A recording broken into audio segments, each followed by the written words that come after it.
We are live. G'day, everybody. How are you going today? It is so good to see you, and I do hope that you are super well. I'm sorry that we weren't here last week, and I'm also sorry that we weren't here yesterday. Unfortunately, it was due to a death in my family, so I simply couldn't be here. So, Bobby, how are you today coming from beautiful Singapore?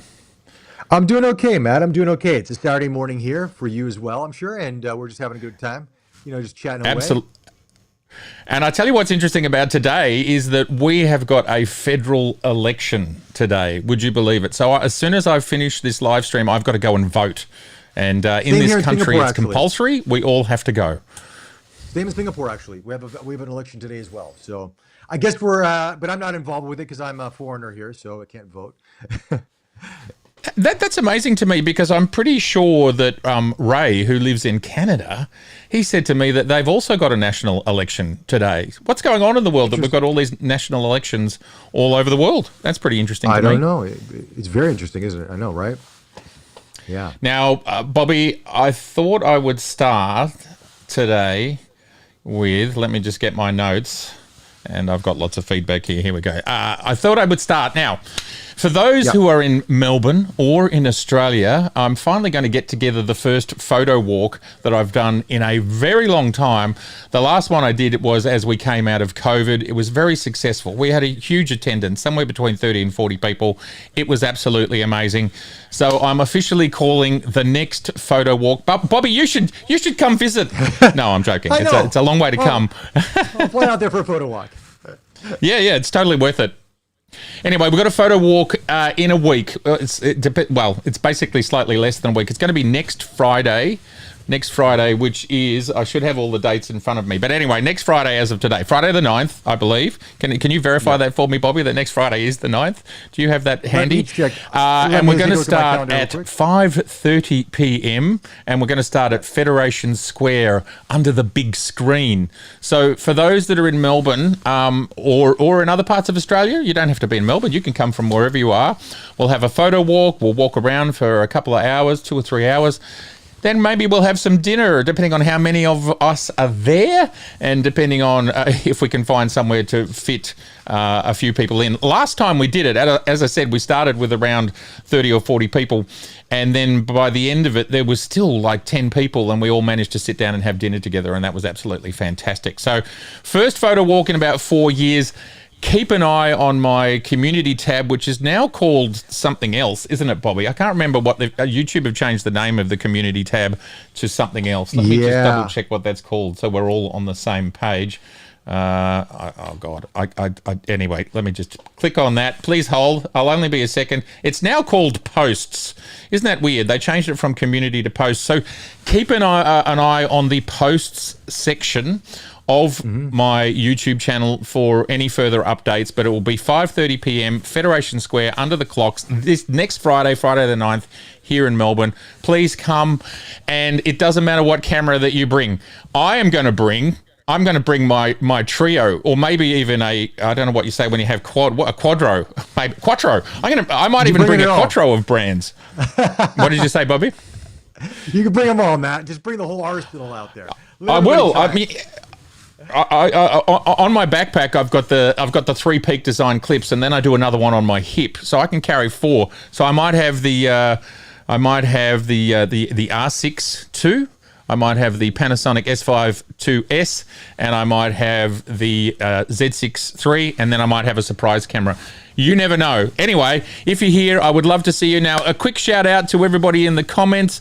We've got Roy, we've got Ron, we've got Pickles. G'day, Pickles. And please, if you've got any questions, please write a QQQ about anything that we're going to talk about. So that's the photo walk. I'll make another reminder of that at the other end because not everyone will be here for the whole duration. Now, Bobby, I thought we'd start off with you talking about your Panasonic Lumix overheating issue. Yes. Let's talk about that for a second because there's been some buzz online about this camera overheating. And I've experienced it a few times already with some recordings that I've done with video especially. Photography, it's fine. but for video, I was noticing this quite often, and it was becoming very frustrating. And it was kind of dampening my overall expectations of the camera because it's a really good photographer's camera. Very good for video, of course, as we all know. 6.4K open gate, 8.1K. They're going to open that up to open gate as well. And I was using Delkin Black's fastest CF Express Type B card. I bought that a while back from B&H Photo. Love that card. Use it on my Z9 and Z8 respectively. Never had an issue. And I also have an XSend CF Express Type B card. And what I was noticing is when I was shooting in open gate or any kind of video, the camera would overheat within the 13 to 15 minutes. It would just, I mean, if you're continuously recording, it would just, high temperature warning would come on. Even with the fan set onto fast, even with the temperature set onto high, it would overheat. And then you'd have to wait 10, 15 minutes for it to cool down, and then you could start up again. And so I was putting together my review because that's going to come out probably this next couple of days. And I was chatting to a friend of mine in America, and I'm saying, man, this really sucks because this camera is so good for video, you know, with the stabilization and everything else, what's happening. And he said he heard from some friends that went to the Lumix trip that Panasonic recommended that they use a SanDisk card because it has better thermal management versus other cards out there. Because somebody else was facing some issues with another brand out there, I think Angelbird.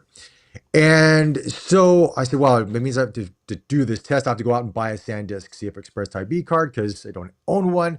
But he said, you know, that's what he's hearing. So I said, look, let me go to the store, see what the price is of it now. Actually, they've come down in price.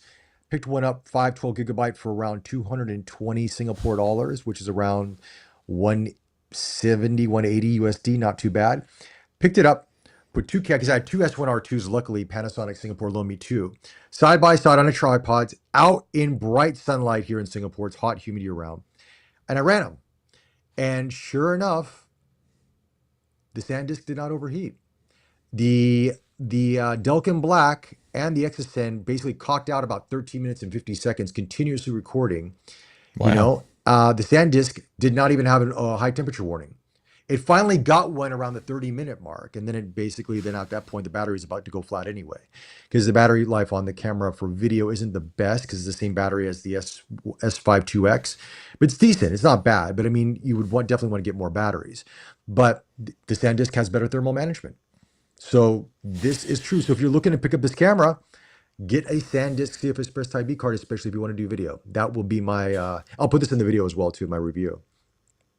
Look, this is a great point, Bobby, and it was something that we touched on when the Z8 came out, and it was like, oh, the Z8, the thermal qualities of the Z8 are not as good as the Z9, and then people started to say, well, you know, something to be aware of is just make sure that you get the best cards, the cards with the best thermal management. And at the time, a lot of people were saying, all cards are created equal. And it's just absolutely not. Like, and if you look on some of the manufacturers' websites, they actually talk about thermal management and having great, some of them do. So I think the ones that have the best thermal management actually talk about it, and the ones that don't, of course, don't. Now, a little bit of housekeeping. If anybody could let us know whether Bobby and I's levels are right. For some reason, every time we boot up this software, it always seems to be behaving differently. So please let us know if the audio is right. Please make sure you give us a like if you're so inclined. And if you have any QQQs, please write them in the comments. G'day to Solomon and to Costas and to, there was someone else, and Paul. Thank you for joining us. Paul is from Tempe, Arizona. Is that how I say it? Tempe? Tempe, Arizona. Tempe. We say Tempe, Arizona, but you could be Tempe. A bit Tempe. I mean, I guess the proper Spanish name would probably be Tempe, but, you know, Tempe, I don't know. You ask Paul, he'll tell you. Yeah. All right. Well, and okay. So the next thing that I wanted to chat about was that we've got some interesting numbers out of Yodobashi in Japan. Now, let me see if the technology is going to work here. We're going to go over to the web browser. There it is. Amazing. Right, the technology worked. Now, what they've released here is their top, as if we have a look up the top here, and let me just zoom in a little. And this is the top 10 cameras for so far. What is this? First year ranking, the 1st of April. So I think this is just April. The target period from the April 1st to April 15th. Okay, this is a very short amount of time. But it's interesting to see what's selling in this very short amount of time. So of course, it makes perfect sense that the brand new Fuji GFX 100 RF is at the top, and that's a camera that we love to talk about. Then we've got the Fuji X100, which interestingly, I've heard that due to the tariffs going on, that manufacturing, they might be slowing down manufacturing of that camera simply because of the tariffs in the US. And we're going to talk about that a little bit later on, aren't we, Bobby? We're going to talk about tariffs. Yeah, we are. In fourth place, we have the Sony vlogging cam. There it is right there. Then we have OM Systems, fantastic with their tough. Now, this is just Japan. So Yodobashi is like a big box electronic retailer. They are not they're not a photography specific store. So it's I suppose it's the equivalent to Best Buy, I think it is in the US. I'm not sure what it is in the UK and every other place in the world. I think there was a place called Fnac when I went to France, and here we have a place called JB Hi-Fi, which they sell cameras, but they don't really have anyone in the store actually selling cameras. In sixth place, we've got Sony. Seventh, we've got Ricoh. In eighth place, we've got yet another pocket camera, a Sony CyberShot. Ninth place, the Canon PowerShot. And in 10th place, the Ricoh. So what's really interesting, and I'm going to zoom out, which makes it pocket impossible cameras. To people read, want smaller but cameras. You can see, look at all of these cameras, bar the Canon PowerShot, which is, I don't know, is that a detachable lens camera? Bobby, do you know whether that camera in third place, the Canon PowerShot SX70, is a detachable lens? Wow, I haven't seen that in years, man. Gee, that's a lot. Yeah, okay.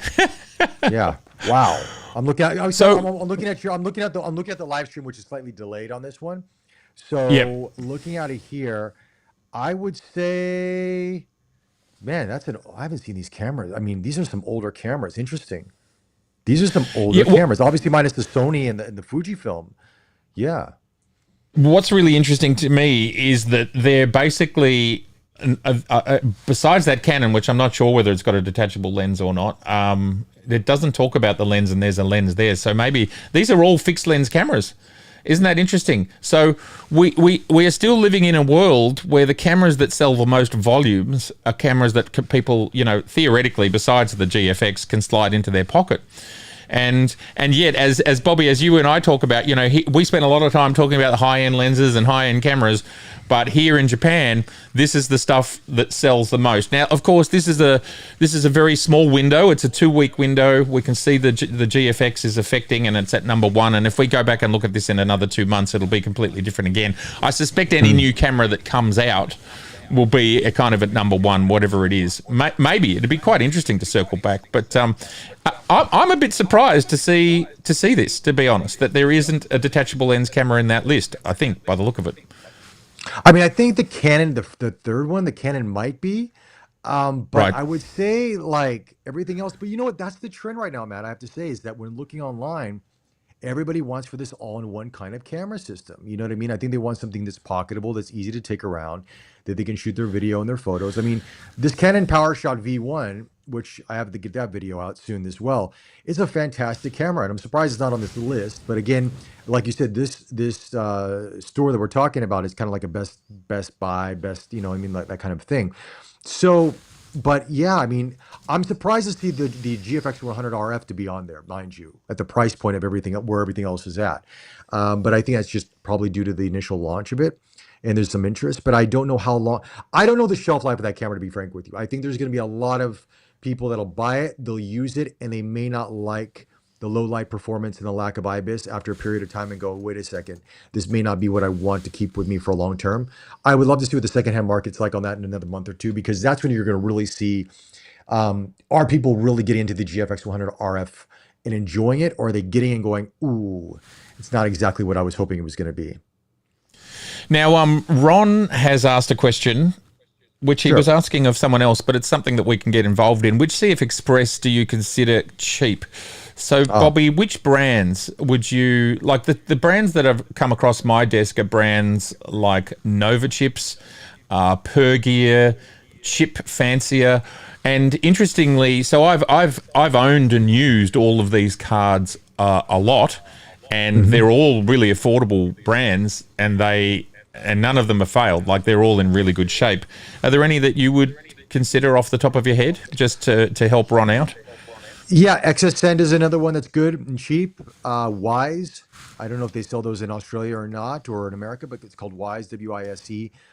Yes. And a lot of the brands that you mentioned, but the thing is, I mean, going back to what we were talking about before, I know there's more people coming to the chat, is that thermal management with these cards are different. And based on my S1R2 testing, this was true. And so for those who are just joining us, we were talking about this earlier about overheating with the S1R2, and I tried various different cards, and the SanDisk actually tested to be the best out of all the three that I had with me. So again, you know what I mean? I would say you get what you pay for. Sometimes you go cheap, but if you want to, maximize your performance, sometimes it means spending a little bit more for probably a bigger name brand because they might have better management or thermal management overall. Even when I was testing, it doesn't have to do with thermal management. Even when I was testing the new high-speed CF Express Type A card from Exasend, right now these speeds are matching CF Express Type B cards, and it's a CF Express Type A. I was testing that, and I was testing it versus their 1 terabyte standard speed card, and then also Sony's standard speed card. And I was actually finding that the Exasend high speed was performing roughly the same as Sony's standard speed card, even though they're touting double or triple the speeds. So again, you know what I mean? Not to say that companies are, I mean, they're testing it in their own way. We don't know how they're testing stuff, but I would always say, if your work depends on it, invest in good cards. That's the most important thing. If you're just doing it as a hobby and you really don't care, then get the cheap stuff. But if your work depends on it, invest in the good stuff. Well, that's always good advice. A lot of I would say a lot of the cards that I use are probably, mid-tier from a branding perspective, but I've found them to all be professional and Yep. none of them have failed, and all of them are in a great quality. Anyway, we'll move on from the card discussion for now, unless anybody's got any QQQs. Mozman, he says, hello to us all, and Matt, nice hat. Now, I'm wearing this hat for a reason, not just because I've got bad hair and I need a haircut. Totally, that is why I'm wearing this hat. But I went to a really interesting Red event this week, which was around live broadcasting. And Bobby, we might have to get into this software that I saw. Now, where's the business card? I've got a business card from a wonderful gentleman. His name's Alex, and he works for, I think it's a UK company. This is Alex Collins from VizRT, and they've got this. So they do, let's imagine you're a TV station and you do live broadcasting. These are the guys that make the equipment that you can plug 64, 128 cameras into. You do your live switching, and then you can send it to broadcast or send it to streaming, like we're doing right now, Bobby. Imagine if they were to make a cut-down light version of their software that brings you all of the professional features, yet it's for a fraction of the price. Well, that is what they're doing, and you can plug in your Red cameras. This is where I got my red hat, even so it was about the other company. But they had a number of Red cameras, and I did get to play with the Raptor, by the way, Bobby. I touched the Raptor 8K Global, and I think I might have seen God, close to seeing God. Anyway, Bobby, we might get an upgrade in our streaming software sometime soon, and we might be using that product. But that's my very tenuous, strained link between the hat, streaming, and Red, and whatever else we're talking about. Anyway, we'll keep moving on to our next amazing topic, which is, Bobby, is this. This is a lens that... sorry, I've got to turn you back on. What did you say? No, I said I thought you might have gotten the Red Komodo X, based on that hat. Like they gave that Komodo X. Yeah. I know you were in the market for it, and I'm thinking to myself, maybe Matt bit the bullet and decided to go for the X mount, or the Z mount, I should say. Yeah. Well, Bobby, look, it's in the stars. It's on the cards. Are there any more cliches we can think of? I'm thinking about it, but there's. And look, I've been very lucky to have had that camera that you would have seen on my channel for like a month, and I just had to give it back for that event. But they're giving it back to me with some more equipment, because originally the camera arrived in Australia and they literally just gave me the camera and it wasn't rigged at all. So I didn't have handles, I didn't have a screen, I didn't, all this stuff. So they're going to give it back to me with some more rigging so I can actually, use it a bit better. I mean, imagine one of these cameras and it doesn't have a grip. That'd be a bit tough, wouldn't it? Anyway, True. moving on to what I have in my hand. Bobby, you and I, we've both had the good fortune of spending some time with this lens, and this segues me over to what I wanted to be our main conversation for this week's episode, which is third-party lenses. Now, in the DSLR era, third-party lenses they were half the price, but they weren't necessarily at the same level, and you may or may not choose to go with them. I think today, with lenses like this and the Vtrox, actually, that I just took off my desk, I don't know where that's gone, but anyway, I do have another Vtrox here, actually. Let me show you this Vtrox. This is another one I've got a review coming up for any second. I don't know if you've seen this one. It's just come out. This is the 25 1.7 APS-C. What a good little lens, and it's like 170 USD. So my topic, and I'd love everyone in the comments to weigh into this. My topic is what do we feel about third-party lenses in 2025 when we've got the lab lenses coming through, which are crazy, and then we've got the Sirui, which are like so many brands. Bobby, talk to me. I have to say, I think we're going to see. I mean, obviously there has been a pushback from a lot of the respective camera companies to restrict certain brands from making lenses. We're seeing this with Sigma. They cannot make full frame lenses for Nikon Z mount or Canon RF mount. With Tamron, they're somewhat similar, but they can make full frame Z mount, but they can't make full frame RF mount. But you're seeing these other manufacturers coming in and making some really interesting, attractive lenses.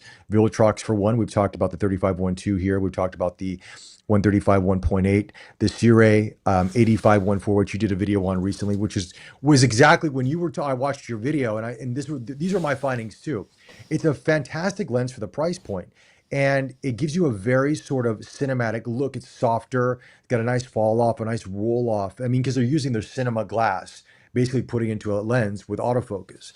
And they're coming in at a very good price point, even with the tariffs, which we'll talk about later on.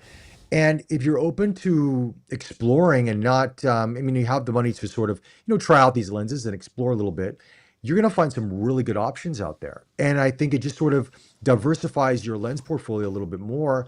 And it gives you some interesting looks, something different focal lengths, different apertures that you might not get on the main lenses from the main companies, Yeah, I mean, we're in this position now where I feel like so many of these third-party lenses are better than anything we had in DSLR. So if you're coming from DSLR, this glass is better than what you used to have in DSLR. Now, is it as best as the first-party lenses? In some cases, it isn't. In some cases, it's very, very close. And Bobby and I can attest to that when we talk about, probably most notably, you've got the lab lenses, but let's not forget you've also got Sigma and you've also got Tamron that fit in this third-party category. And in some cases, these lenses are very, very similar, very, very close, and for the majority of use cases, it just doesn't matter. So I think we're in a really interesting position, and of course, really, where are we left with now? Is it really Canon that's the only mount that's still yet to open? Or the L mount's still kind of getting up to speed with third-party glass. I'm seeing with a lot of the glass that's sent to me now that the L mount is starting to appear, on the lists. Like this lens here, the Sirui, this is... Yeah. And let's hope I don't get confused because I'm working on so many reviews at once. But I'm pretty sure this is E, Z, L, and X mount, which is crazy to me. So really the only one that's missing is RF, and we're starting to see a little bit of RF stuff coming. Like the announcement that I made last week, which was the Tamron worldwide development announcement of this super zoom that was coming for...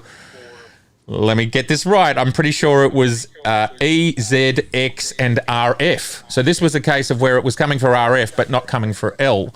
Now, look, this is really exciting times for me. And the other thing that I find interesting about what the third-party manufacturers are doing, and this is really smart, is that they're giving us lenses that we don't necessarily see from the first parties, like this lens here. I'm not sure I've ever seen a 25mm 1.7. Have you, Bobby? And we know that Sony and Nikon, and I would say Canon as well, they are not making a lot of APS-C lenses, right? So how wonderful is it that we're... Like, I've got an enormous range of Vtrox APS-C lenses. I don't know how many I've got. It might be close to 10 at this point in time. And and then how about this one, Bobby? This arrived on my desk this week. This is going to cause wow. Check this. This thing's enormous. Ooh, this Laowa. is a Laowa tilt shift lens. It's I think it's 100mm. Is that what it is? It's 100 or 105. Anyway, and guess what? This also works on GFX. It's got a little, depending on how far you shift, but this is for about 7 different mounts. Now it's completely manual, but it even is for the old DSLR. Well, no, it can't be for those. Maybe it is. Maybe they changed the back. Anyway, there's a lot of mounts. So I feel like the third-party lenses have got a really big part to play at this point in time when it comes to giving us opportunities that we don't necessarily get from the first parties. And if you're getting into photography, the idea of getting like that Sirui 85-1.4 and it's much cheaper, and then suddenly you've got a beautiful portrait lens, which, you know, I think you and I both agreed, even so our reviews were a long way apart, that it's similar to, for example, similar to Nikon's Z 1.4 lenses that have come out recently. So this is a pretty good lens. It is. It's a very good lens, actually. And it's, I mean, you know, the thing is, Sirui is now officially part of the L-mount Alliance. Other manufacturers that are making L-mount lens glass, like Seven Artisans, for example, and other companies, they're not officially part of it, but I guess they're not getting pushback from the L-mount Alliance right now. I would say that Nikon still needs to open up a little bit more. You know, I mean, obviously with Sigma, they would love to make full frame lenses for the Z mount, but they're not allowed to, where Tamron can. And then Canon's also being very conservative on their side of it as well. It's unfortunate. You know, I mean, obviously there's reverse engineering and maybe the companies will go after these other companies or not, who knows. But it would be nice if everybody just opened it up and just allow people to have the lenses that they want to have. You know what I mean? But what's interesting, you talked about that Tamron, because Sigma actually has that same lens, but in a 16-300. And they have it for all those mounts. Yes. And they announced it with the what was except it? RF 300. Yeah, they have it for RF too. They have it for RF as well. Oh, okay. Yeah, I have the RF with me. So yeah, it was one of those things where I think I think what it was is that it got lost in the shuffle because they had the 300-600, they had the BF, and they also announced this lens. And it was one of these lenses that nobody talked about because it was like, okay, it's APS-C, it's, you know what I mean? It just got lost. So, yeah. But when Tamron came out with it, they were more forefront, like, this is a big lens. But I'm like, wait a second, that's pretty much 18-300, Sigma 16-300. It's pretty much the same thing. But Sigma's went under the radar, unfortunately. But yeah, it's very interesting times. And so do you think, sorry, I've got to turn this echo off. Do you think, like we've talked about this a little bit before, but do you think, and I'd love to know what the commenters think, the viewers think, do you think we're going to get to a point where some of these third-party lenses are so close to the first-party lenses that, you know, people will just, like, they'll permanently be able to just buy whatever they want? And my camera's flashing at me. I don't know why, because it's battery. Anyway, yeah, do you think they'll be able to move over to permanently buying third-party? What's your thoughts on that front? I do think they will be able to. I think that they will. I mean, I think we'll get to that point. We're seeing it already now with Vtrox, with the Lab Series lenses. Sigma doesn't even consider themselves a third-party lens manufacturer anymore. I think they've sort of elevated their status as more of just a lens manufacturer and a camera manufacturer.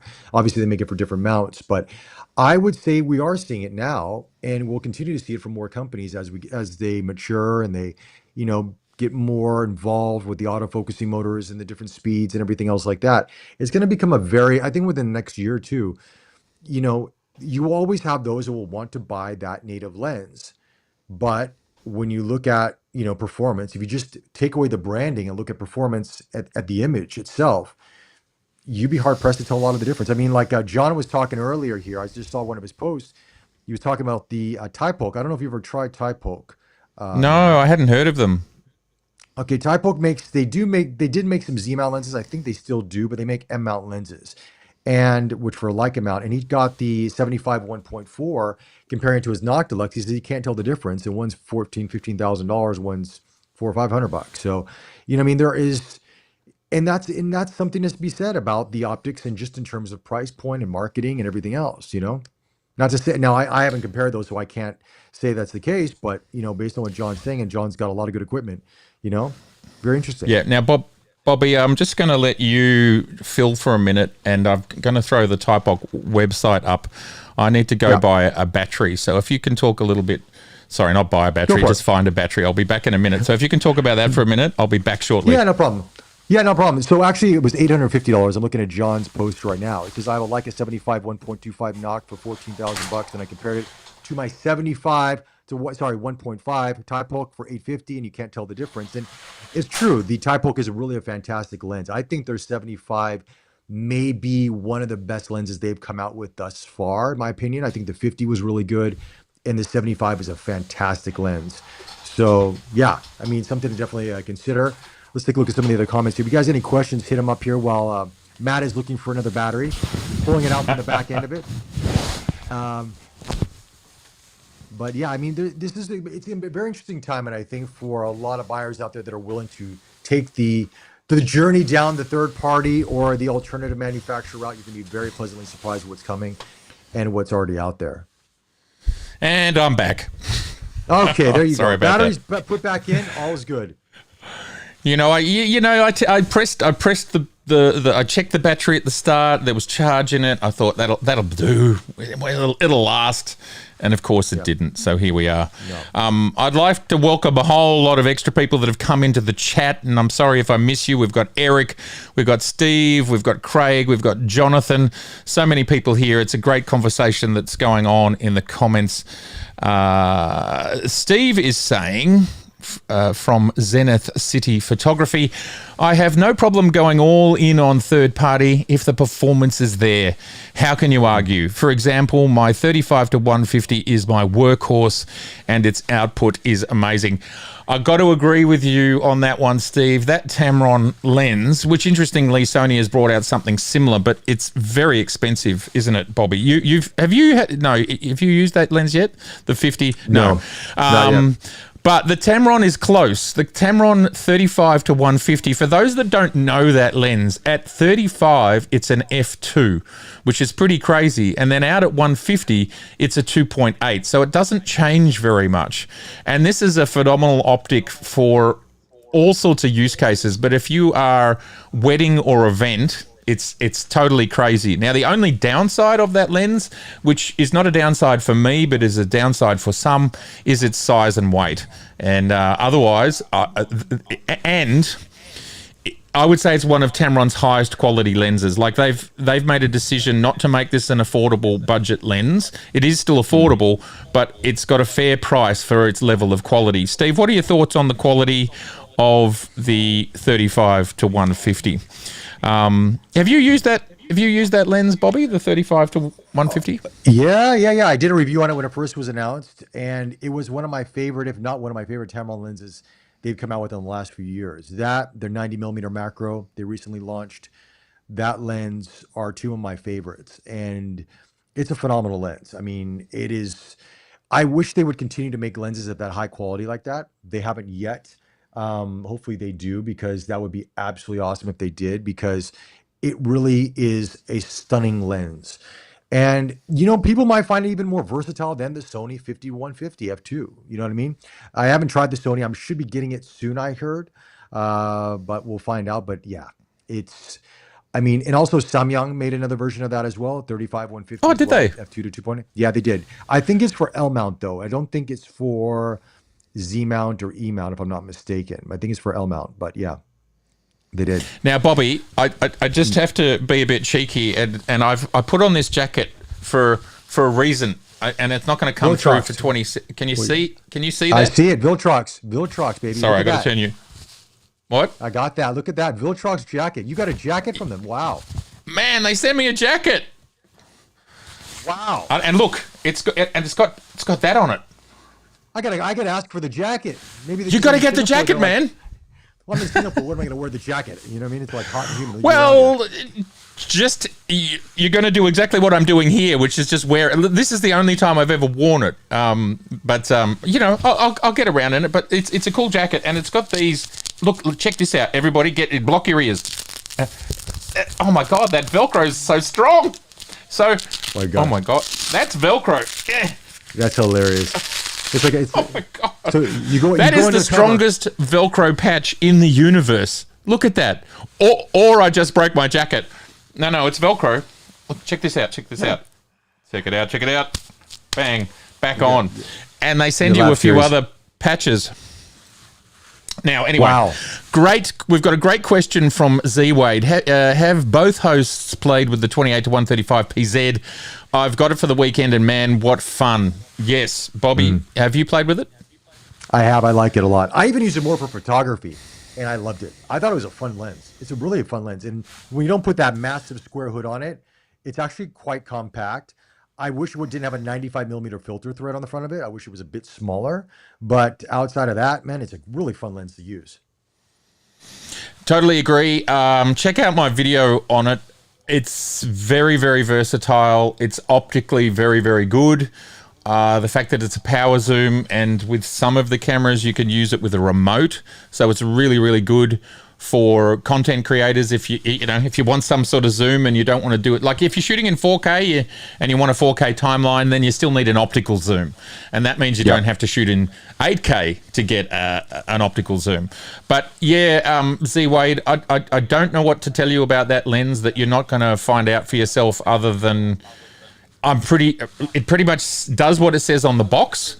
There won't be any surprises, and it's a premium. It's interesting that they didn't call it an S-Class lens, but the reason I believe is because it's part of their video line, and I think we're going to get a video line range of lenses, and that's why it doesn't have an S on it, because I do believe, and Bobby, I'd love your thoughts on this, but I do believe it's optically at an S-Class sort of level.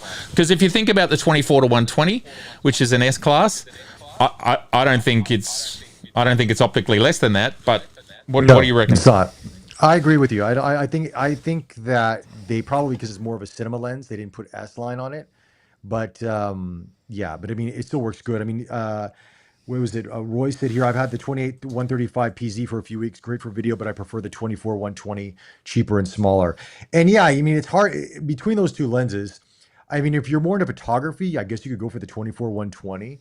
But the PZ is a really good kind of all-rounder. I like them for both, to be frank with you. And if you are doing some video, then you have a little bit more flexibility with that. And I think it's a different, I find it to be a different fall off and roll off than the 24 120. It's a bit softer. It's not a super sharp lens. But again, for a video, you don't want a super sharp lens.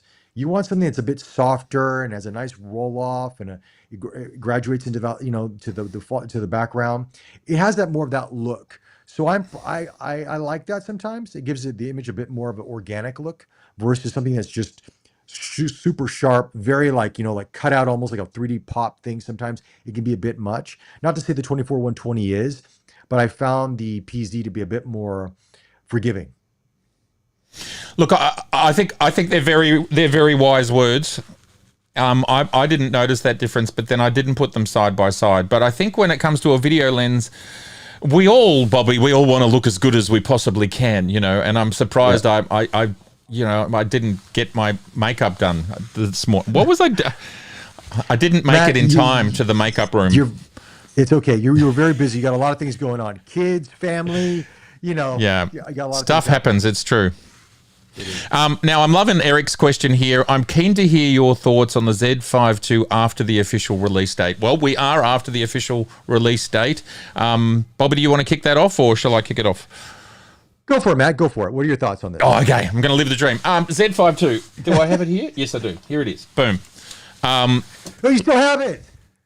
This is sorry. What did you say, Bobby? Did you buy one, or do you still have it? No, I borrowed it again. Wow.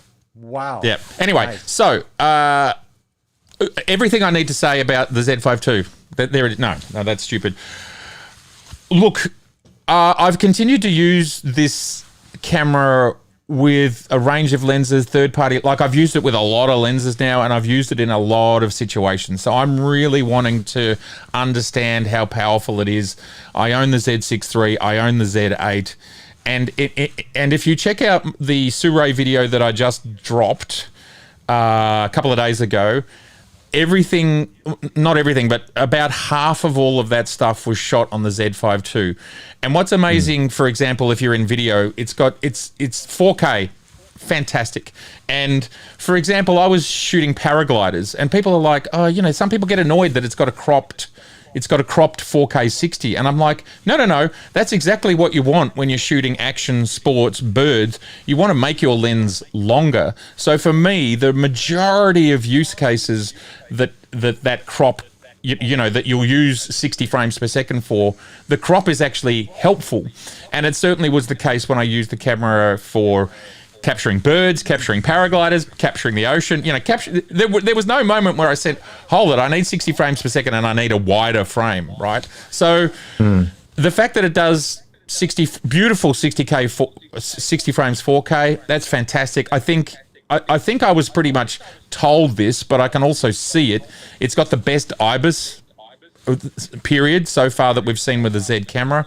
And again, every single shot in that video is handheld. And there's a shot in my launch video where I'm walking along behind people down a tunnel, and even walking, like everybody, you've got to have your good field craft, right? You need to be able to know how to walk with a camera with IBIS to get the best out of its IBIS. Because at the end of the day, what all IBIS is it's moving this sensor these micro amounts, and it's got its limits. So if someone doesn't know how to handle a camera when they're walking, but anyway, look, the Lumix, the S52X, and maybe the new Lumix maybe are a hair or two better, but the Nikons keep improving. That's fantastic. From a stills perspective, if you circle back to my original launch video, the files are sumptuous. I think it looks great. So to me, it's really interesting that Nikon have put out a camera that's so good compared to the Z6 III, and unless you need the few things that the Z6 III has, like 6K video, or you want to shoot in 20 frames per second RAW, or you need the higher res EVF, which never really became, like I can see it, but it doesn't stop me from taking exactly the same photo I would have taken with or without it, right? It's like a luxury. It's like having, you know, some cars seem to have a massage unit in them now, you know, in the seat. Does that make driving, you know, does that make the car corner any better, or does it make fuel efficiency any different? No. So anyway, you get where I'm going there. So to me, it's a very robust and powerful entry to the full frame, and I've spent more time with it, and the experience just continues to grow. There's no negatives that have come out of it. I think they've done a really good job of ensuring that, you know, just minimizing anything that might be considered a negative. But Bobby, I'd love to know your thoughts. Enough from me. No. I mean, you've had it longer than I had, because I only had it for that time that I tried it. And I mean, based on my experience with the camera, I thought, I mean, it's essentially a ZF in a more modern body, you know, which is already a fantastic camera. Great, as you mentioned, the sensor's fantastic, you know, good video specs, even better IBIS than the ZF by, I think, a half a stop, if I'm not mistaken. Yeah, I mean, I would say for the price point, it's probably Nikon's best outing. But here in Singapore, it's only a few hundred less than the Z6 III. So it does make it a bit challenging. I think pricing wise, I don't know what it is in the US. I'd have to look online versus the Z6 III. But I think here, I can only speak for this market, is that there could be more of a price difference to sort of separate the two. Because if you have a Z52 and a few $100s more, you get the Z6 III, people automatically will go for the Z6 III just because they feel like they're getting more camera. But the Z52 to me is the sweet spot, and I think it's one of the best all-around cameras in the marketplace, hands down, for what you're getting, price point, performance, everything else. I mean, the two cameras that I would put it right there with the Lumix S52, S52X, and the Z52 is the two cameras right now. If you're looking for a full frame camera at a very good price point, sub 2,000 USD, these are two cameras you have to look at. You have to really look at and go, okay, these are going to give me pretty much all the performance I need. I would even argue to say, if you're a photographer, the Z52 will probably be better, because you're going to get more of that photographer's angle versus video wise. But I really enjoyed it for the time I had it. You know what I mean? And it is getting some traction. I mean, I'm surprised we're not seeing more traction from Japan as of yet, but maybe we'll see that in the future numbers because we talked about that earlier in the show of the sales for April. But I'd be surprised to see the Z5. Oh, I wouldn't be surprised to see the Z52 on that chart very soon. Excuse me, sorry, a frog in my throat. Yeah, totally agree. And look, I think what's interesting about that chart is I'm pretty confident what sells in Japan is not the same as the rest of the world, one, and two, to me, those cameras, they sort of almost fit in the phone category. In other words, like they're all just kind of pocket accessory cameras almost, except for the GFX. And so it's a little bit of skewed numbers there, but it's interesting stuff nonetheless.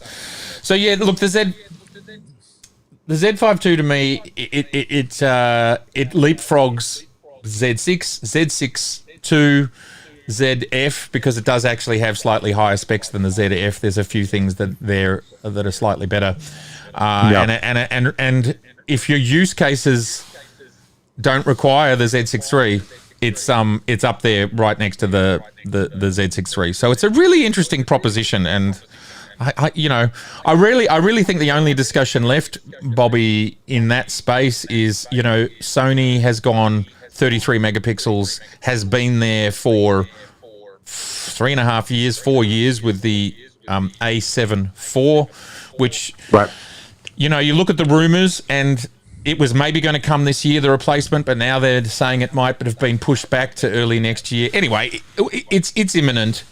I can't see that camera going any higher. And to me, is as much as we all on paper like the idea of 33 megapixels, it's actually only the difference between 6,000 and 7,000 on the long edge pixels. And how much does that really make a difference? But to me, I don't know where else this segment goes. Why I'm saying all of that is because the Z52 at that entry level, along with, say, the S52 or the S52S, they offer so much. What else are they? What else are we going to get? No, you're right. It's really a fantastic buy, and it's funny because I'll get these questions on my video like, oh, does it work with this lens? Does it work with that lens? I'm like, yeah, it works with every Z mount lens. I mean, it's a Z mount camera. So I think some people may think, okay, the price point of where it's positioned, is it limited? And it's really not limited at all. I mean, it's Nikon coming out with what you would think is a very good all-round camera at a very attractive price point to really capture a big market out there that doesn't want to spend over $2,000 on a full-frame camera. And they've done a great job with it. I absolutely agree. Now, I wanted to talk about there's been an article on Photo Trend, which was an interview with a Nikon executive. And so this is another little bit of a kind of a deep dive moment of this episode. There's lots of information here, and I don't just kind of want to read the website, but a couple of highlights, and let me just throw that up onto the screen. This is the article if you want to go see it for yourself. I will place the link. That's what I'll do. Maybe everyone can go read that now whilst we can read it together. There's the link in the chat. You will see that now, and it'll take 20 seconds from when I've posted that and I'm saying this to you actually see it, but you'll have it in a moment. But there's some really, for Nikon users, Nikon enthusiasts, Nikon's people that love Nikon, there's a lot of interesting information in there. Where did I want to start with? Product highlights.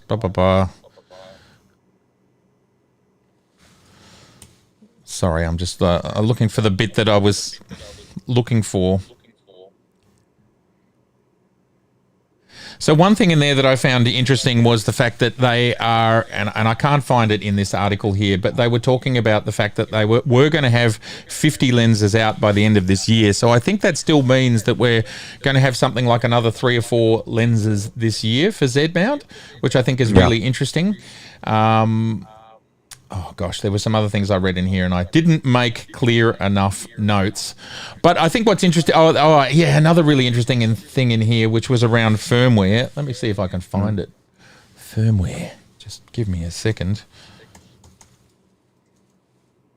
Well, the note was, rather than me trying to show it, is the fact that Nikon plan to continue to update and upgrade their cameras via firmware. So anyway, if you're interested in what the sort of outlook is for Nikon, they often have these sort of articles, and this is a great read, and they basically hint at the things that are coming next. They hint at the future of their products and where they're heading.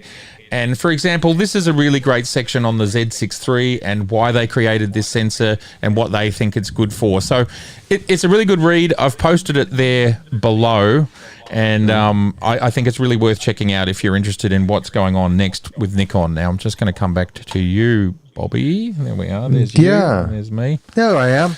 Yeah, no, I mean, this is a very good article. I'm going to read this. I was just scanning through it. I mean, there's a lot of good information here, and to see where they're going with it. And obviously, they're not going to, unveil too much. But I think I expect to see something more of a red integration into some of their cameras coming into the future. I think that's just sort of the no-brainer. You know what I mean? And what capacity besides the LUTs, we'll find out. But I would expect to see some sort of technology integration, because it just makes sense. Is to bring some of that into the consumer line would get people more enticed for Nikon for video, but at the same time also get them interested into the red lineup too if they want to expand on their video portfolio. You know what I mean? So it just makes it be a great attribute if they would do something like that.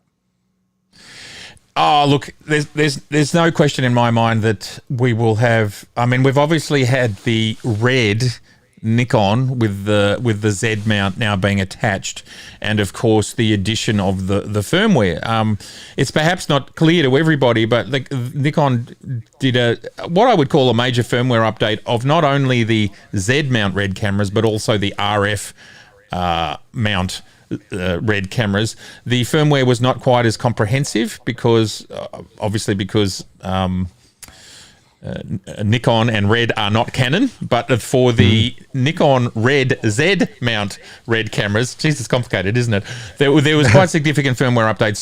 So they've come from that direction. So the obvious next direction is to have some form of Nikon body, which is a Nikon which is video first, and that's basically what you're saying there, Bobby. And yeah, I mean, if and when, and I think if is irrelevant. I think we can say when that happens, whether it's this year, next year, when that happens, it's going to be a really exciting moment, and it'll certainly throw the cat amongst the pigeons when it comes to, Sony, Canon, and did I dream this, or did Fuji put out something video related recently? Did that happen, or did I dream that?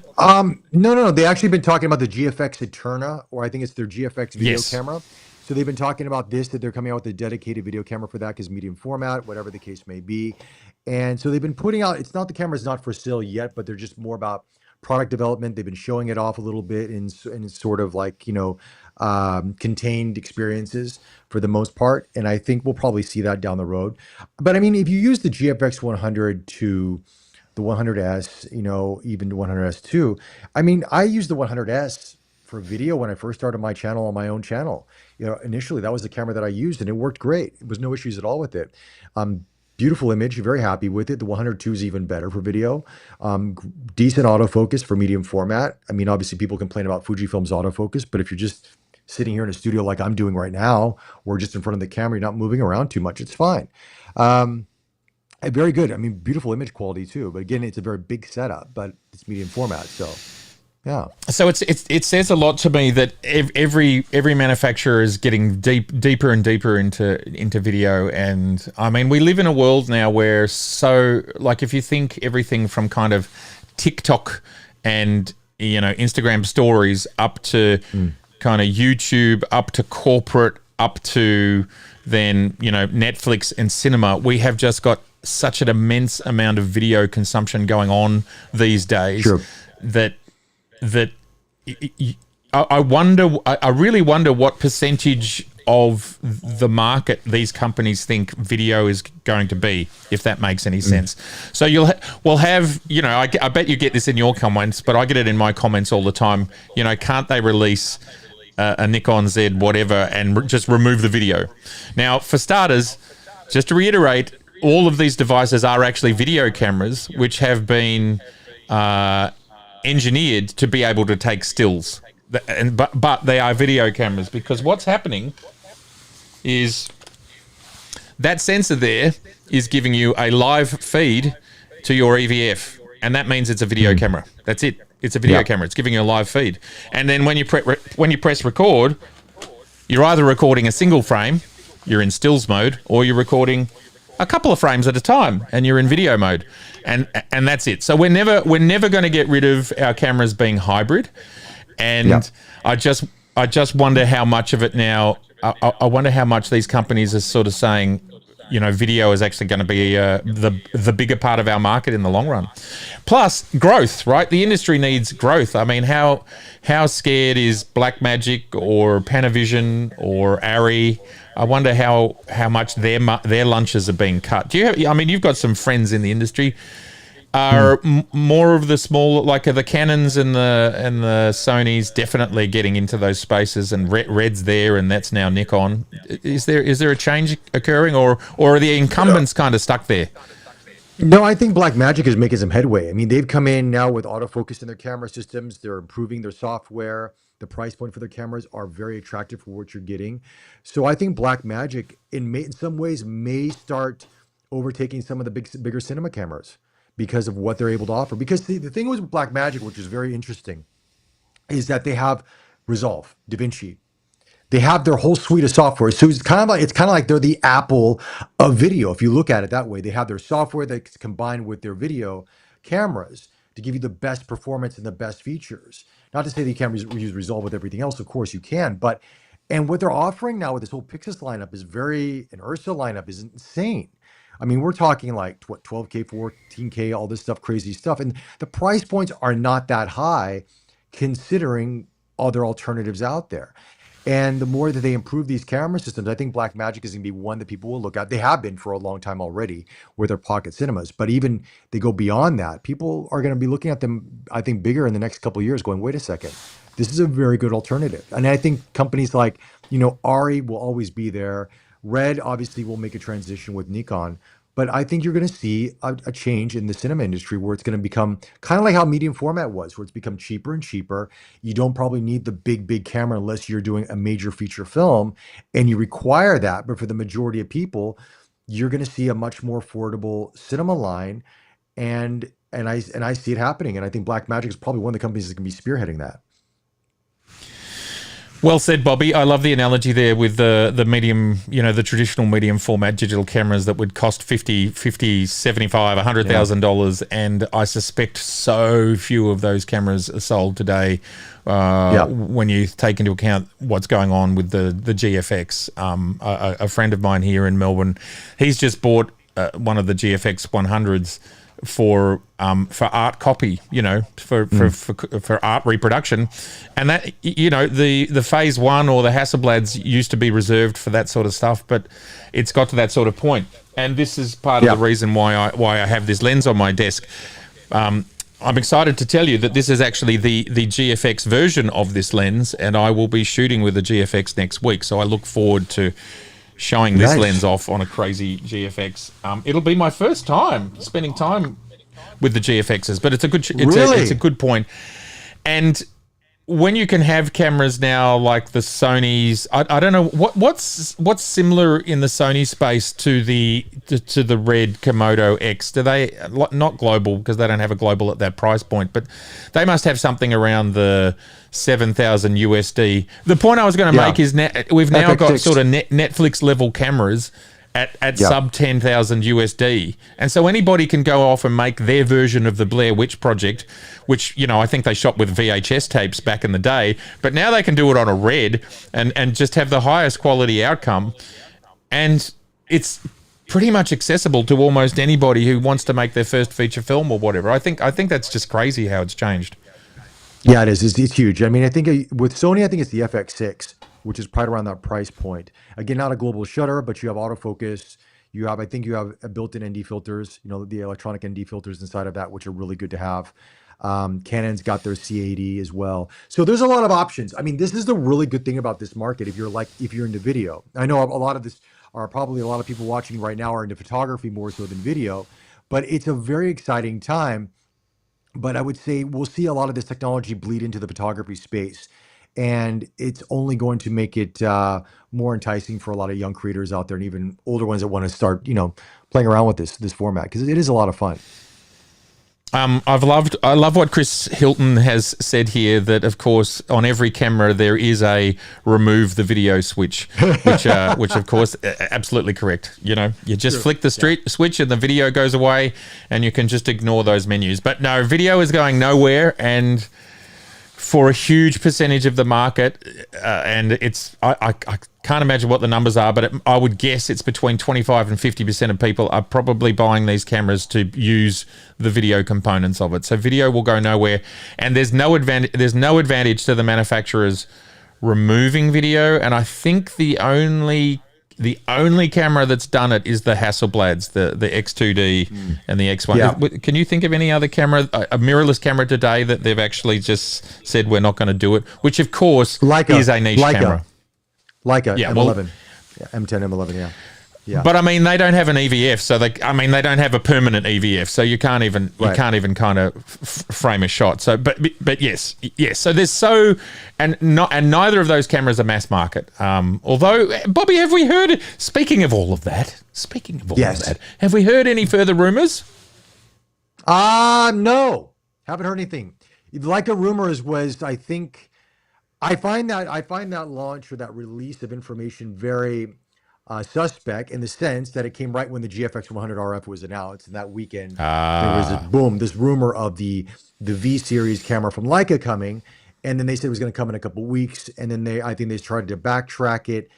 And the thing about it is right now Leica is celebrating their 100th anniversary. They're in New York this weekend doing that, and I don't think that we'll be seeing, if they would do some sort of announcement, I don't think they would just do it as and when. This would be a big deal for them. You know what I mean? So, I haven't heard anything on my side at all. Everyone's been very hush-hush. As a matter of fact, if this is true, this is probably the most hush-hush rumor that I've ever heard of. Usually you hear tricklings coming down, but nothing at all. So, we'll see. Remains to be seen. But I would say, I wouldn't put it past them to do it. It's just how they will implement it. Will it be what we want it to be? I don't know. Again, all speculation. But it does make sense that something like this does come to the market, especially with the aging population for rangefinders, and not the eyesight's not always good for optical viewfinders. Close focusing coming now to their M-mount lenses for the 35 f2, their other 35 Summilux and 50 Summilux respectively. There's close focusing now that goes beyond 0.7 meters, which is the limit for rangefinders. So I don't think they design lenses at that price point to be used for a rear display and holding the camera up in front of you. Just that doesn't seem like the Leica way. So we'll just see what happens. But I would say, yeah, I think we'll probably have to wait a little bit longer. Now, Felipe is asked, hi guys, Nikon and Red should explore resolutions over 8K and high speed and high dynamic range and more. Sure. Well, they've already got the Raptor, which is 8K and is global, and it has high dynamic, like it's got 15 or 16 stops of standard high dynamic range, and then it can be extended to over 21 with their, basically how they do that is they take two frames super quickly and join them together. Works in most situations, but not all. So they're already, with that sensor, kind of a market leader, and, well, I suppose they're working hard on what comes next, because no one can sit still. So, yes, I think that will absolutely come. Welcome to the stream, by the way. Now, if anybody's got any more questions, please QQQ. Don't forget to like. I'm sad to see someone gave us a thumbs down, Bobby. I don't know why. What did we do? Did they? Must be my hat, or maybe me tearing my jacket apart. Maybe that's what it was. I don't know what I did. But please give us a thumbs up. Ouch. Sorry, say that again, Bobby. Someone gave us the thumbs down, huh? Oh, man, I don't know. What did we do? I don't know. Must be my hair, and I don't even have any hair showing. So that's an absolute outrage. You know what I should do is I should start singing so we can get a couple more thumbs down. No, I won't do it. I promise. I won't do it. Now, John Payne has commented I understand the red sensor is super hot and requires a large body for cooling when shooting 6 to 8K. Sure, that's true, but I don't think it's any different to any other cine camera that I've seen.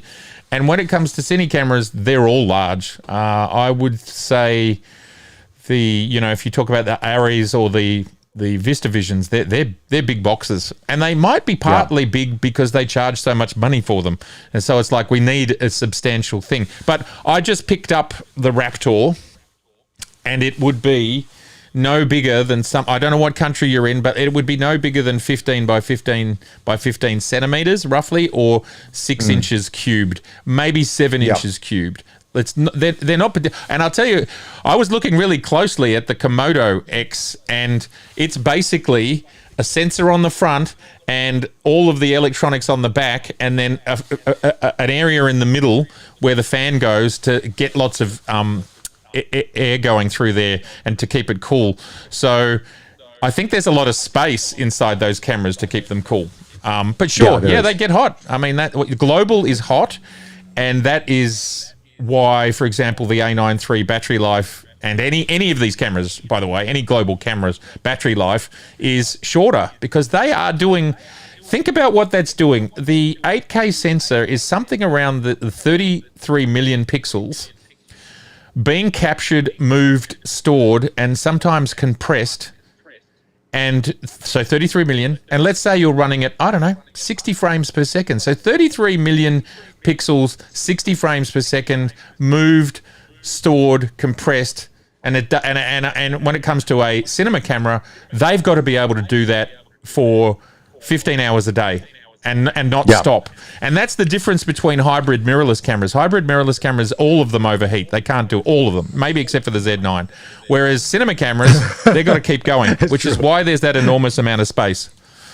That's true. The Z9 does not overheat at all. No, it doesn't. It's a very special camera. You know what's funny? The Z9, this is off topic real quick. So I was testing out the new Sigma, the 300 to 600, right? And it's an E-mount. So I was actually, this week, I was capturing this owl that flies out from the tree and sunbathes for 2 times a day. And so I brought the Z9 and I brought the A9 III. And funny enough, with the Mega Adapt adapter on the Z9, when there are times that it takes a while to rack focus initially, but once it focuses, the bird tracking is arguably better on the Z9 than on the A9 III, even with the adapter. But it just takes a moment, a second to sort of just to lock on focus for whatever reason. It just sort of sticks there. I don't know. It could be an adapter issue, but it's. I have to say I was very impressed with the bird tracking. Off topic completely, but very impressed. So Bobby, I was just multitasking there, but can I just get you to repeat that? You said that the Z9 bird tracking is just as good, if not better, than the Sony. Is that what you just said? Yes, that's what I said. Yeah. Which Sony? A9 III. Oh wow. Yeah. Okay. And you heard it. You heard it first here, right now, right here from Mr. Barbie Tonelli. Yes, live from Singapore. Okay, we'll etch that in stone. Now, well, look, but seriously, that's real world. Sorry, Bobby, you go. Yeah, even a friend of mine who tried the camera as well, he looked at it. He goes, "Well, this is better than the A9 III that you have." And I said, "Yeah." He says, "Whoa." I was, because we're shocked. Obviously, everybody touts the A9 III, and it is Sony's best autofocus. But even with that, I remember when I tested the new firmware update to the Z8, when they first got bird tracking, and I went to the bird park here in Singapore, and I tested the A9 III versus the Z8 when it had the new enhanced bird tracking. I found the Z8 so much stickier, really, really good. So, food for thought.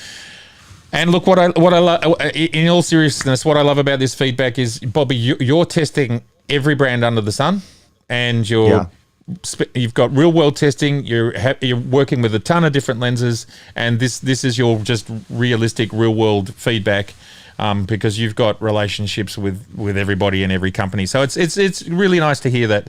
I've been trying to talk about Matthew Card here, who's mentioned a couple of times that he's recently bought himself the 300 PF, and I love that lens. Interestingly, it is an SLR. It's a DSLR era lens, but one thing that's pretty magical about what Nikon are doing also with the Z mount is we've now got now it's interesting. The 400 4.5 appears to be a PF lens, but Nikon says that's not how it was created. Even so, it's got the size and the f-stop to sort of match it.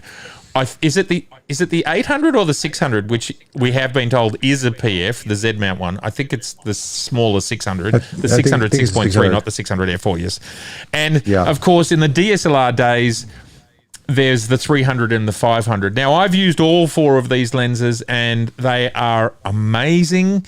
And the 300 PF is tiny. Like it's about the size of a 24-70. Yet it's 300 mils and it's f4. And my friend Bruce, who's a big birder, he used to run around with the D500 and the 300 PF, and he's got his 450 mils field of view equivalent, and he absolutely loved it. So, Matt, great purchase. You're going to have a great time. I think I saw that you are working with the D850, so you've got your almost 20 megapixel crop there. You're going to be having absolutely a great time with your PF. Where did you get it from? Is it secondhand? And how much did it cost, if you're okay to talk about that? Because another thing that that Nikon talked about in that recent interview was the fact that they still have, and this is quote, they still have a commitment to supporting both mirrorless and DSLR users, though with a clear focus of transitioning to Z mount. So Nikon, there are still 4 DSLR SKUs, I think, in their range, which is D850, D780, I can't remember the other 2 off the top of my head, the D6 and one other, that they still actually sell. They still make them and sell them. So if you're committed to F-mount, which is still a beautiful place to be, Nikon continue to support it, and they did put firmware out for it shortly. I thought I heard the D6 was Pickles is saying here the bird tracking on the ZF is absolutely fantastic. Yeah, I have to say, I mean, I think we're in a really good place when it comes to all that stuff, and it's only... this is going to make you laugh, Bobby, but it's only the Z63 users who don't have their bird detect and their XB7. But yes, guess what? Coming soon. Now, please make sure you give us a like. Bobby, I reckon we're running down the home straight, so we'll hang around for a little bit longer. We've been at this for an hour and 10, living the dream, and I feel like there's things I've forgotten to talk about that I wanted to talk about, but we'll hang around for another 5 or 10. Is there any more questions? We were supposed to talk about the tariffs. Oh, Bobby, tariffs, go! Joe, we got to talk about this. Some companies are already raising the prices on gear. We're seeing DJI just jack up the price in America on the Osmo Pocket 3. Now it's almost like over $900 or about $900, where it was down to like $500 to $600. Leica's just announced an increase on their cameras on all their systems in the U.S. And those are the only 2 thus far that I've heard of.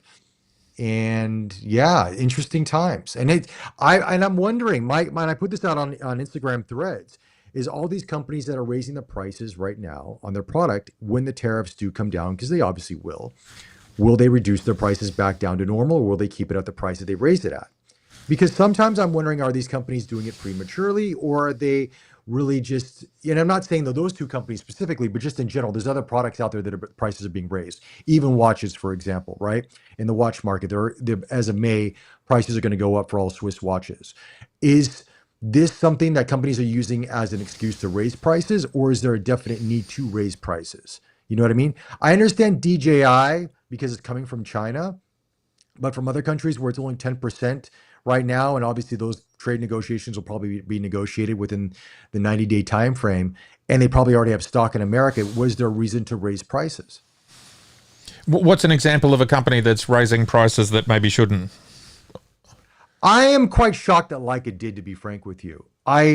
Because there's Leica. A lot of stock in America in the market right now for the M series of cameras and the other cameras out there. I mean, B&H and all of them have the prices, but why the sudden increase in prices now? You know what I mean? Because I'm sure there's a lot of stock already in America. Now, again, I'm not working for the company. I don't know.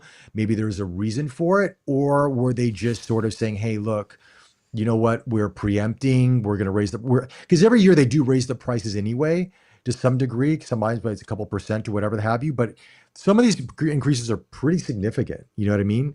And I was just wondering, was it necessary? You know, I don't know. Well, they're German, right? And 100% built in Germany? Portugal and Germany for the most part. Yeah. So it's 10% would be the tariff, it being as it is right now. But, what did they raise? Understand is, I mean, it varies on the product. Sometimes $500, $600. USD on a product. You know, sometimes more, sometimes less. But a lot of these, But that might be stock is 10%. already, yeah, a lot of this stock is already in America. You know what I mean? It's not to say that this stock is coming fresh over. I mean, you know, all these companies, these stores would have existing stock. It's not like they wouldn't have any stock. So I'm just kind of wondering, was this a bit of a mix mash of we're doing an annual price increase on top of the tariffs with the tariffs involved, or was it a necessity? You know what I mean? I can see a luxury brand, which Leica is a luxury brand. I can Yeah. see them being opportunistic about it in the sense of it's coming, it will happen. To the majority of people who don't follow the market closely, there's been tariffs talked about in the press now for, I don't know, let's say a month. And if they walk into a store and go, I'd like to buy another lens, thanks, and the store person says, sure, tariffs, it's suddenly gone up 10%. And Barry goes, okay, I've been hearing about tariffs for a month now. And because it's a luxury brand, the people that are buying it maybe don't mind. You know, maybe they don't mind their 50 mil Summilux going from, how much are they, Bobby? Like It varies, 10,000 yeah. to 10,500 or whatever. You know what I mean? Yeah. Yeah. I'm trying to see if I can see what the price increase is on this right now. I'm going to try to go like a room. Yeah, that'd be cool. While you do that, Chris Hilton has said, "What's your film camera choice lately?" Film camera. What's my? I don't. So Chris, I shot film from about 1980 something, like two, let's say, somewhere around there. I can't really. I mean, I was playing with cameras before that, but I started shooting seriously when I was. Let's say something like that, through to 2003. So 20 years I shot film. For 75% of that, I actually processed and rolled and print, like not rolled, like I'd buy the 100-foot loads and then roll my own canisters. Because when I first started as a photographer, I had no money at all. So I'd buy those 100-foot loads, I'd roll my own canisters, get 39 shots in there. I'd develop my own film and I would print my own prints. I just did it all myself, and I was absolutely up to here in film and processing and chemicals for 20 years, give or take. Look, 10 years of it was really intense, 10 years of it not so much. And so that is a long way of me saying I don't use film anymore. I'm really okay not to use film anymore. I still own my beautiful Nikon F5, which is just a gorgeous artifact, and I still have my original film camera, and it's maybe just over there, and it's not far away, which was my Pentax K1000, which I started shooting in 1985 or 1985, somewhere around there. So no film for me. But Bobby, before you answer the Leica question, do you have a favorite film camera today? Oh man, I recently picked up a couple more film cameras this past month. Funny story is one of the stores I go to here in Singapore called Rice Ball Photography. They just acquired a very large shipment, or not shipment, I say, a very large collection from a big collector here. And I mean, we're talking everything from Nikon to Leica to Pentax to Mamiya to Hasselblad. It was a huge thing. I got a couple cameras recently, a Lux F7, mint condition with box, papers, even the outer box and the leather case. Mint. I mean, I don't think it's been used maybe once or twice. And then I also picked up a Hasselblad 500 CM as well, mint, with a planar 80 to 2.8 CF lens. And those are the two recent film ones. Nikon wise, I've got FM3A, I've got the F4, F6, F3. That's what I have for Nikon right now for film. And I then want I an have like the SP. film cameras. Yeah, the SPs are interesting. They're in the market. I mean, if you get the reedition or whatever it is, it can be a few $1,000s. But if you get an original one, it's not that bad.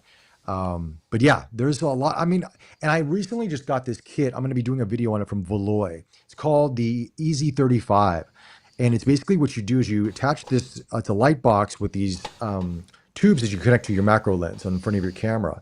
And you can actually drop your film inside. You can actually take your photo, kind of like scanning your film. And a friend of mine turned me on to this, and I reached out to Valoy to see if I can review this, and they said yes. the quality of the scan is phenomenal coming out of the camera system. The light, the sharpness, everything involved, it in some ways it even rivals and beats what you're getting from an Epson. And it's a very compact setup for a 35 millimeter. They have a 120 as well, which I'll be doing a video on. And I mean, I was blown away by the results, absolutely blown away by it. And because for us here, I don't know in other countries, the most expensive thing is the scanning.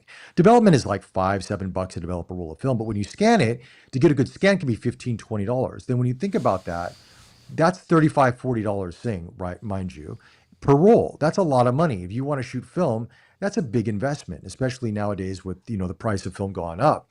So when you get a product like this, while it's still a few $100s to buy this, the amount of money that you save on scanning is so much more. Then you use Negative Lab Pro. You convert your images into Lightroom, and you're golden. And I got to tell you, the quality of the scan is really, really good. So I think it's called the Beloy EZ35 and the EZ120.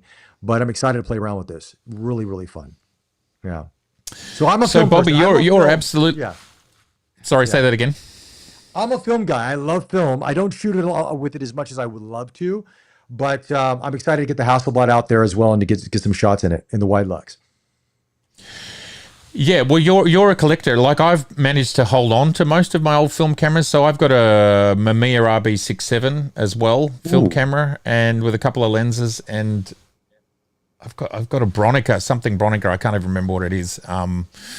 Yes, but I never get round to actually shooting them because we don't have time, Bobby. We're so busy. We are so busy making reviews and just learn. Like, I don't know what your process is, but whenever I get a new camera or new lens, you got to spend a moment with it. And when I say a moment, I mean like a couple of hours, getting to know it, and then it's like, well, what am I going to do to show it off? And so the process of making videos, as we make a lot of videos. I don't know what it is for you, but for me, it might be anywhere between 5 and 20 hours of shooting. And that's some of it's kind of just shooting to get the feel, and some of it's shooting for the video, so it's a mix. And then there's the edit process. Doesn't leave much time for actually, getting out my old F5 or your beautiful FM3 or whatever you said, FM3A or whatever it was, and actually taking our time and enjoying it. Not to say we don't love what we do. We do love what we do, but we just don't have time. I don't have time anyway. I don't have time. You know what? Recently, just to kind of give you a little bit of behind the scenes story. Like, Canon passed me the new PowerShot V50, what it was, the new APS-C camera, and I only had it for 7 to 9 days. But I was so backlogged with other things to do, I couldn't even get around to reviewing it. I tried it for a little bit, but I just didn't have time because certain camera companies will give you a longer period of time with the camera system than others. And usually I always ask for 2 weeks just to sort of, let it sit there, play around with it. Then I've got to finish other products and then get into it. And I just couldn't get around to it. But then again, I think the PowerShot V1 is probably the camera most people would go for versus the V50. But still, it's a really interesting camera system for the price point. But I couldn't get around to it. I told Canon, I'm sorry, guys, I just can't get around to doing this video right now. If you can get it a little bit longer, but they need to get it out to somebody else. So I said, no problem at all. But it's tough. It really is. I mean, when we're solo creators, we don't always get to choose when products come across our desk. Sometimes it's as and when they're available, and you try to do your best you can with it. And sometimes you don't, So it is what it is, unfortunately. But yeah. It's an interesting juggle, isn't it? Because we will get the email of the, hey, do you want to take a look? And then there'll be a conversation that might take a week. Then they say they're going to ship it. Some things, like this lens here from Laowa, it arrived in 2 days from Hong Kong. Other things take 10 days. So it's very hard for us to know, sometimes couriers, something happens. Sometimes the courier does, whatever. But so, we are the consummate jugglers. We are juggling. Anyway, here we are, Bobby. It's been an absolutely gorgeous live stream. It's been amazing to be seeing you. Please, before you go, make sure you give us a like. We've only got 39 likes. What? There's 48 people watching. Come on, just lean on over and hit that like button. Surely you can do it. Again, to reiterate, my apologies for not being here last week and yesterday. We will go back to the regular time format, which is for us here on this side of the time zone is Friday mornings. roughly. And for those on the other side of the world, it will be Thursday night. So we will be back with bells on, won't we, Bobby? Next Thursday/Friday at the same bat time and same bat channel. Before we go, Bobby, have you seen or done anything that you loved? Have you been to an exhibition, seen a film, watched a movie, read a book, had a meal? Anything that you would like to recommend to us in this last week? Thunderbolts, check it out. Thunderbolts, check it out. One of the best Marvel movies in a while. Have you seen it? Good. Yes, very good. You got a preview? I got a preview. I went to the preview screening here, and it's one of the best Marvel movies in a while. It's not for kids. It's more grounded. It's more adult-oriented. It's not, we're going to save the world kind of a film. It's a bit more smaller and contained. But I think it's really well written. If you like the vibe of Guardians of the Galaxy, where you have all these eccentric characters, but each character has a storyline, it's a bit more character-driven, you're going to really appreciate Thunderbolts. Highly, highly recommend it. Check that out. Yes, well, that's exciting. I am booked to be seeing that next Tuesday with a posse of 5 of my closest friends. We're going to be having a big night checking out Thunderbolts. They are the reviews, isn't it? It's the best Marvel film we've seen in a long time, and sort of is it right that I've read that it might be somewhere in the top 5 best Marvel films? Is that fair? Top 5, top 10? I think you know what? I could put it definitely in the top 10 for sure. I mean, the top 5, you might have to go back to the library, but it's really a good film. I think they balance this out beautifully. And if you weren't a fan of Florence Pugh before, you will be after this film. She really is solid. I am a fan. She's so good. She is so good in this. But you know what? Everybody's really good in this. That's the thing. And stay around. There's 2 post-credit scenes. The first one, not a big deal. The second one, big deal. Very big deal. Okay. I have a feeling if I was trying to create a big deal, I would somehow mess with the universe, and it might involve, let me watch his eyes, Robert Downey Jr. No. Okay, not that. All right. I wonder what. But it's something big. Okay, great. I love something big. What did I see or like this week? I saw The Accountant 2, which I will give somewhere between 2.5 and 3 stars. It's interesting. I really like the character. I really like Ben Affleck. The film was a bit crazy. But if you like the first one, you'll like the second one, I suppose.